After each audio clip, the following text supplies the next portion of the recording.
नमस्कार और मैं हूं doctor Dilip Kumar, clinical psychologist.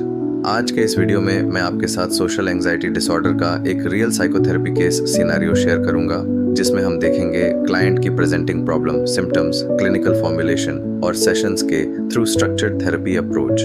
Case introduction. एक 24-year-old mail client, confidentiality maintain करने के लिए हम उन्हें क्लाइंट ए कहेंगे, मेरे साथ ऑनलाइन थेरेपी सेशन के लिए आए एक काफ़ी कॉमन कंसर्न के साथ।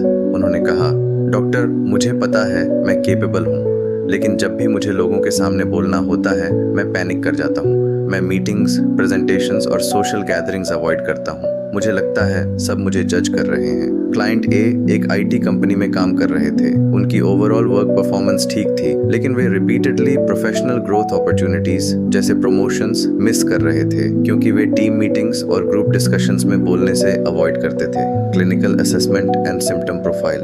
असेसमेंट के दौरान क्लाइंट ए ने सोशल एंजाइटी डिसऑर्डर के टिपिकल सिम्टम्स रिपोर्ट किए। कॉग्निटिव और इमोशनल सिम्टम्स, नेगेटिव इवैल्यूएशन का इंटेंस फियर, एम्बैरेसमेंट या ह्यूमिलिएशन का फियर, सोशल इंटरेक्शन के बाद आवर्स तक ओवर थिंकिंग, रूमिनेशन, कॉन्वर्जेशंस के दौरान एक्सेसिव सेल्फ मॉनिटरिंग, सोशल और परफॉर्मेंस सिचुएशंस को अवॉइड करना। Behavioural symptoms, office meetings avoid करना, पब्लिक स्पीकिंग अवॉइड करना, ग्रुप डिस्कशंस में पार्टिसिपेशन कम कर देना, आई कांटेक्ट अवॉइड करना और सोशल इनिशिएशन से बचना। फिजियोलॉजिकल सिम्टम्स, एक्सेसिव स्वेटिंग, हाथ का ट्रेम्बल होना, हार्ट बीट का फास्ट हो जाना, dry mouth, chest tightness. Client ने एक इम्पॉर्टेंट एक्सपीरियंस भी शेयर किया, डॉक्टर मैं चुपचाप बैठा भी होता हूँ, फिर भी माइंड में थॉट आता रहता है, what if they notice my nervousness. Psychological formulation. Clinical psychology में हम सिर्फ सिम्टम्स को लेबल नहीं करते, हम अंडरलाइंग पैटर्न्स और मेंटेनिंग फैक्टर्स को समझने की कोशिश करते हैं। क्लाइंट ए का सेंट्रल कोर बिलीफ था, अगर मैं एक भी मिस्टेक कर दूं तो लोग मुझे स्टूपिड समझेंगे।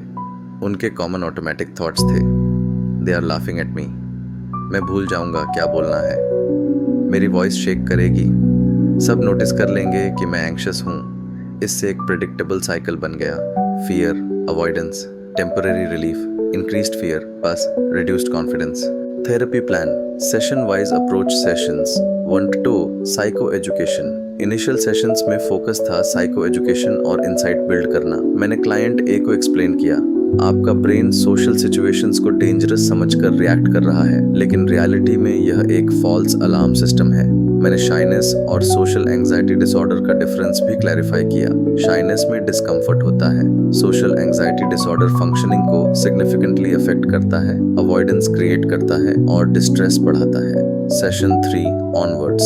स्ट्रक्चर्ड सीबीटी सेशन 3 से structured cognitive behavioural therapy CBT start की गई।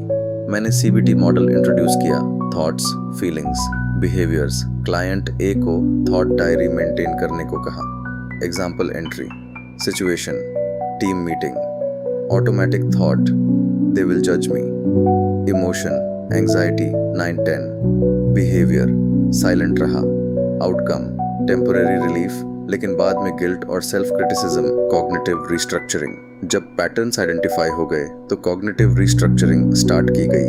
गाइडेड क्वेश्चनिंग के थ्रू, क्या एविडेंस है कि सब आपको जज कर रहे हैं? अगर आप मिस्टेक कर भी दो, रियलिस्टिकली वर्स्ट क्या हो सकता है? आपने दूसरों को मिस्टेक करते देखा है, लोगों का रिएक्शन क्या था?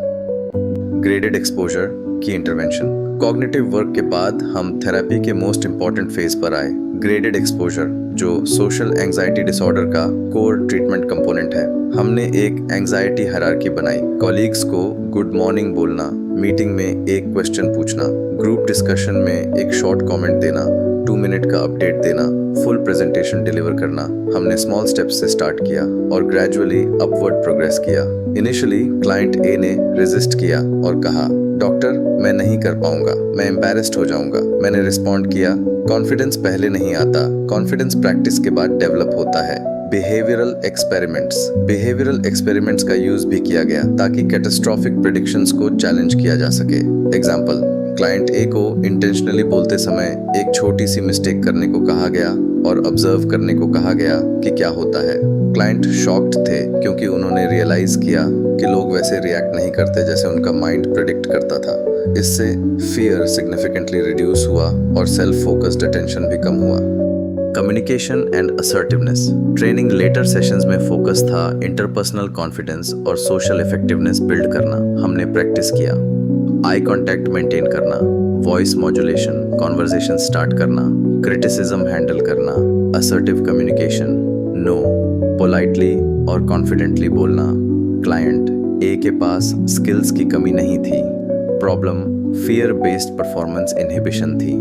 Outcome after 10 sessions. Approximately 10 therapy sessions के बाद क्लाइंट ए में मेजर इंप्रूवमेंट दिखाई दिया। एंग्जाइटी 9-10 से रिड्यूस होकर 3-10 हो गई। वो मीटिंग्स में बोलने लगे। उन्होंने शॉर्ट प्रेजेंटेशन सक्सेसफुली डिलीवर्ड की सोशल गैदरिंग्स अवॉइड करना बंद किया।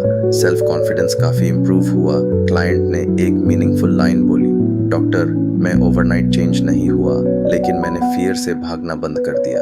अगर आप इस वीडियो को देख रहे हैं और आपको क्लाइंट ए से रिलेट होता है तो याद रखिए, सोशल एंग्जाइटी डिसऑर्डर वीकनेस नहीं है, यह एक ट्रीटेबल कंडीशन है और सीबीटी का एविडेंस बेस काफ़ी स्ट्रॉन्ग है। लाइक और शेयर कीजिए। और मैं यहाँ शेयर करता हूँ रियल साइकोलॉजी जो दिमाग को समझे और दिल को हील करे। फॉलो और सब्सक्राइब करो अगर आप भी अपने थॉट्स से समाधान चाहते हो। Thanks for watching.